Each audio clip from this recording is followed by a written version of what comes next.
2 நாளாகமம் 20:15 சகல யூதா கோத்திரத்தாரே, எருசலேமின் குடிகளே, ராஜாவாகிய யோசபாத்தே, கேளுங்கள். நீங்கள் அந்த ஏராளமான கூட்டத்திற்குப் பயப்படாமலும் கலங்காமலும் இருங்கள் என்று கர்த்தர் உங்களுக்குச் சொல்லுகிறார். இந்த யுத்தம் உங்களுடையதல்ல, தேவனுடையது.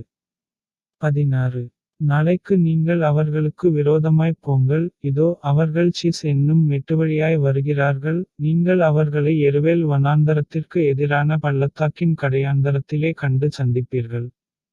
17 இந்த யுத்தத்தைப் பண்ணுகிறவர்கள் நீங்கள் அல்ல, யூதா மனுஷரே, எருசலேம் ஜனங்களே, நீங்கள் தரித்து நின்று கர்த்தர் உங்களுக்குச் செய்யும் இரட்சிப்பைப் பாருங்கள். பயப்படாமலும் கலங்காமலும் இருங்கள். நாளைக்கு அவர்களுக்கு எதிராகப் புறப்படுங்கள். கர்த்தர் உங்களோடே இருக்கிறார் என்றான்.